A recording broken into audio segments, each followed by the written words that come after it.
अस्सलाम वालेकुम दोस्तों, कैसे हो? मुझे उम्मीद है कि आप सभी सही होंगे। आज जो हम बात करने वाले हैं, कुछ ऐसी खबरों के बारे में बात करने वाले हैं, अगर आपने उन पे ध्यान नहीं दिया और कुछ कायदे कानून हैं जो कि चेंज कर दिए गए हैं, उसके हवाले से बात करेंगे। अगर आप अपने कफ़ील कंपनी के पास में काम कर रहे हैं, तो आपको बोनस भी नहीं मिलेगा और आपको पता भी नहीं लगेगा कब आप इल्लीगल हो गए वहाँ पे और कब हुरूफ आपका लग गया, क्या हुआ, क्या नहीं हुआ, उसके हवाले से हम बात करेंगे। और बहुत सारे लोगों को इन चीज़ों का मालूम ही नहीं होता, कायदे कानून, क्योंकि सऊदी अरब के अंदर हमेशा चेंज होते रहते हैं। उनमें बहुत सारे प्रवासियों को बेनिफिट भी मिलता है, नुकसान भी होता है, तो इन चीज़ों का आपको मालूम होना चाहिए। अगर आपका इकामा बना हुआ है तब भी, नहीं बना हुआ है तब भी, और अगर आप सऊदी अरब के अंदर जाने वाले हैं उसके बारे में भी आपको जानकारी होनी चाहिए। अगर वहाँ पे काफ़ी समय से रह रहे हैं तब भी आपके बारे में आपके पास ये जानकारी होनी चाहिए। अब बात कर लेते हैं यहाँ पे सऊदी अरब में जो भी लोग गिरफ्तार किए जाते हैं उनके हवाले से भी हम बात करेंगे, और जो लोग छूट का इंतज़ार कर रहे हैं उसके हवाले से भी हम बात करेंगे। लेकिन उससे पहले मैं आपको बताना चाहूँगा, चैनल अगर आप हमारा पहली बार देख रहे हैं तो सब्सक्राइब करें, जितना हो सके वीडियो को शेयर कर दें, कमेंट बॉक्स में अपनी राय बताएं।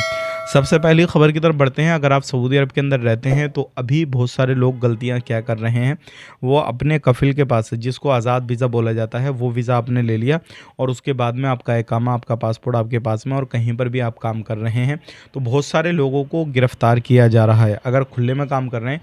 क्योंकि आज़ाद वीज़ा कोई भी नहीं होता, उसमें कोई ना कोई आपका स्पॉन्सर ज़रूर रहेगा, और अगर आप इधर उधर कहीं पे काम कर रहे हैं, आप स्पॉन्सर के टच में नहीं है किसी भी तरीके से, तो फिर आपको परेशानी होगी, पकड़ा जाएगा और आपको वहाँ से डिपोर्ट कर दिया जाएगा। तो ये गलती बिल्कुल नहीं करनी है, हमेशा टच में रहना है और उसके इर्द गिर्द ही काम करना है ताकि आपको परेशानी ना हो। और जो भी वीज़ा आपका लगा हुआ है उसी वीज़ा पे आपने काम करना है। कहीं ऐसा नहीं है कि आपका वीज़ा दूसरा है और आप दूसरे काम में घुसे हुए हैं, तो भी आपको बहुत बड़ी परेशानी होगी। इस चीज़ का ध्यान रखिएगा। और ऐसे लोगों को इस टाइम पे काफ़ी ज़्यादा डिटेक्ट किया जा रहा है, पकड़ा जा रहा है। अब बात कर लेते हैं, बहुत सारे कायदे कानून के बारे में आपको मालूम नहीं होता, जो कि लेबर लॉ का भी नया कानून है। इसमें आप इल्लीगल होते हैं तो डायरेक्टली आपका हुरूफ लगेगा और ना ही आपके कफील, ना ही किसी भी तरीके से उनकी गलती मानी जाएगी। आप कितनी ऑब्जेक्शन करें, कितनी लेबर कोर्ट जाएं, आपको 1 रुपया तक नहीं मिलने वाला है। सबसे पहली चीज़ हम आपको बता देते हैं, अगर आपको कंपनी छोड़नी है या फिर कफिल आपको छोड़ना है किसी भी तरीके से, तो आपको 30 दिन पहले जो है किवा प्लेटफॉर्म के ज़रिए बताना होगा, या कफिल को डायरेक्टली आप बोल सकते हैं, कंपनी को डायरेक्टली आप बोल सकते हैं। 30 दिन के अंदर, यानी कि पहले ही बोलना आपने, 30 दिन आपको टाइम मिलेगा, 30 दिन के पहले आपने बोलना है। अगर कफिल या कंपनी को छोड़ना है तो उनको 60 दिन पहले आपको बताना पड़ेगा।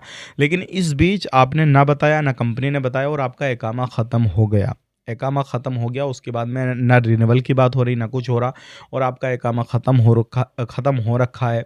और उसके बाद में अगर आप इकामा रिन्यूअल करने के लिए जाते हैं, इकामा रिन्यूअल करने के लिए जाते हैं और उस बीच में कंपनी ने बोला ठीक है इकामा रिन्यूअल कराइए, तो आपने करा लिया तो ठीक है। लेकिन कंपनी ने भी ध्यान नहीं दिया, उसके बाद ना कफिल ने ध्यान दिया या ना फिर आपने ध्यान दिया, और फिर आपको जो 60 दिन का टाइम मिलेगा, उन 60 दिन के अंदर या तो आप वहाँ से किसी दूसरी जगह काम तलाश करें, तनाजुल वगैरह लेके कहीं पर भी किसी दूसरी जगह चले जाएँ, किसी कंपनी में चले जाएँ, कफिल के पास कहीं पर भी जा सके आप काम तलाश कर सकते हैं। वो 60 दिन आपको मिलेंगे उसके बाद, और या फिर आप वहाँ सऊदी अरब को छोड़ दें। अगर नहीं छोड़ेंगे उसके बाद चाहे उसी कफिल के पास काम करें, उसी कंपनी के पास करें, आपको हुरूफ लग जाएगा ऑटोमेटिक कि ये कानून पास हो चुका है, और इसका आपने काफ़ी ज़्यादा ध्यान देना है। उसके बाद जो भी आपका बोनस कुछ भी किसी भी तरीके का हो, अगर आपका रह रहा है उन पे पेमेंट, तो वो कुछ भी नहीं मिलने वाला है। क्योंकि जब आप लेबर कोर्ट जाएंगे तो फिर आपसे ये कहा जाएगा, जब आपका जो कॉन्ट्रैक्ट है वो रिन्यूअल नहीं हुआ है तो फिर आप काम क्यों कर रहे हैं।